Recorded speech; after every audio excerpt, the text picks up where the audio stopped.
اور ان کے پاس سے چلے گئے اور کہنے لگے کہ ہائے افسوس یوسف پر، ہائے افسوس، اور رنج و الم میں ان کی آنکھیں سفید ہو گئیں اور ان کا دل غم سے بھر رہا تھا۔ بیٹے کہنے لگے کہ واللہ آپ تو یوسف کو اسی طرح یاد ہی کرتے رہیں گے یہاں تک کہ آپ گھل جائیں گے یا جان ہی دے دیں گے۔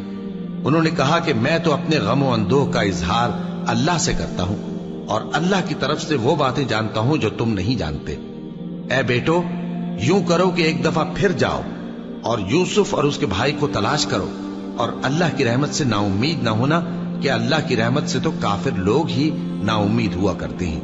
پھر جب وہ یوسف کے پاس گئے تو کہنے لگے کہ اے عزیز، ہمیں اور ہمارے اہل و عیال کو بڑی تکلیف ہو رہی ہے اور ہم یہ تھوڑا سا سرمایہ لائے ہیں، آپ ہمیں اس کے عوض پورا غلہ دے دیجئے اور ہم پر خیرات کیجئے کہ اللہ خیرات کرنے والوں کو ثواب دیتا ہے۔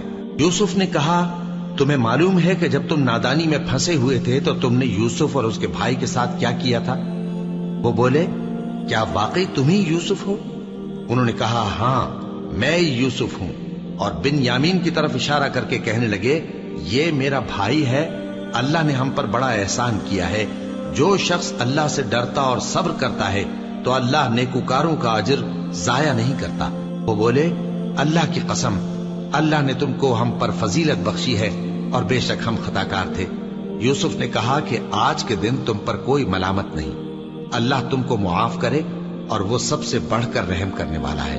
یہ میرا کرتا لے جاؤ، پھر اسے والد صاحب کے منہ پر ڈال دینا تو وہ بینا ہو جائیں گے، اور اپنے تمام اہل و عیال کو میرے پاس لے آؤ۔ اور جب قافلہ مصر سے روانہ ہوا تو ان کے والد کہنے لگے کہ اگر مجھ کو یہ نہ کہو کہ بوڑھا بہک گیا ہے تو مجھے تو یوسف کی بو آ رہی ہے۔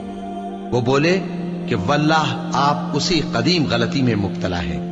مگر جب خوشخبری دینے والا آپ پہنچا تو اس نے کرتا ان کے منہ پر ڈال دیا، سو وہ بینا ہو گئے اور بیٹوں سے کہنے لگے کیا میں نے تم سے نہیں کہا تھا کہ میں اللہ کی طرف سے وہ باتیں جانتا ہوں جو تم نہیں جانتے؟ بیٹوں نے کہا کہ ابا ہمارے لیے ہمارے گناہ کی مغفرت مانگیے، بے شک ہم خطاکار تھے۔ فرمایا میں اپنے پروردگار سے تمہارے لیے بخشش مانگوں گا، بے شک وہ بخشنے والا ہے، مہربان ہے۔ پھر جب یہ سب لوگ یوسف کے پاس پہنچے تو انہوں نے اپنے والدین کو اپنے پاس جگہ دی اور کہا مصر میں داخل ہو جائیے، اللہ نے چاہا تو امن و امان سے رہیے گا۔ اور اپنے والدین کو تخت پر بٹھایا اور سب ان کے آگے سجدے میں گر پڑے۔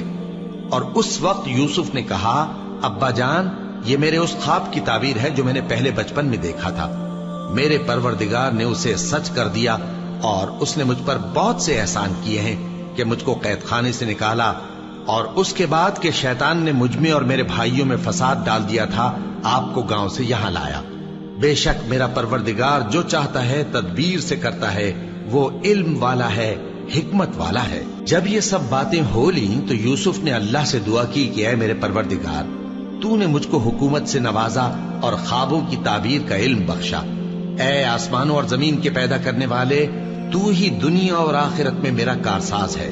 تو مجھے دنیا سے اپنی اطاعت کی حالت میں اٹھائیو اور آخرت میں اپنے نیک بندوں میں داخل کیجو۔ اے پیغمبر، یہ اخبار غیب میں سے ہیں جو ہم تمہاری طرف بھیجتے ہیں۔ اور جب برادران یوسف نے اپنی بات پر اتفاق کیا تھا اور وہ فریب کر رہے تھے تو تم ان کے پاس تو نہ تھے، اور بہت سے آدمی گو تم کتنی خواہش کرو ایمان لانے والے نہیں ہیں، اور تم ان سے اس خیر خواہی کا کچھ صلہ بھی تو نہیں مانگتے۔ یہ قرآن اور کچھ نہیں تمام جہانوں کے لیے نصیحت ہے، اور آسمان و زمین میں بہت سی نشانیاں ہیں جن پر سے یہ گزرتے ہیں اور ان کو نظر انداز کر دیتے ہیں، اور یہ اکثر اللہ پر ایمان نہیں رکھتے مگر اس کے ساتھ شرک بھی کرتے ہیں۔ تو کیا یہ اس بات سے بے خوف ہیں کہ ان پر اللہ کا عذاب نازل ہو کر ان کو ڈھانپ لے، یا ان پر ناگہاں قیامت آ جائے اور انہیں خبر بھی نہ ہو؟ کہہ دو میرا رستہ تو یہ ہے، میں اللہ کی طرف بلاتا ہوں سمجھ بوجھ کر، میں بھی لوگوں کو اللہ کی طرف بلاتا ہوں اور میرے پیرو بھی، اور اللہ پاک ہے اور میں شرک کرنے والوں میں سے نہیں ہوں۔ اور ہم نے تم سے پہلے بستیوں کے رہنے والوں میں سے مرد ہی بھیجے تھے جن کی طرف ہم وہی بھیجتے تھے۔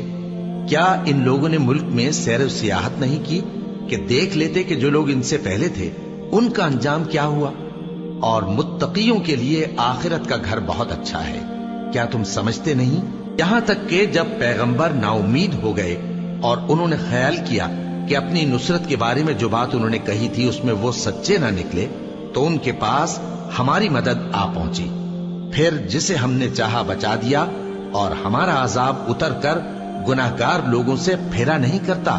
ان کے قصے میں عقل مندوں کے لیے عبرت ہے۔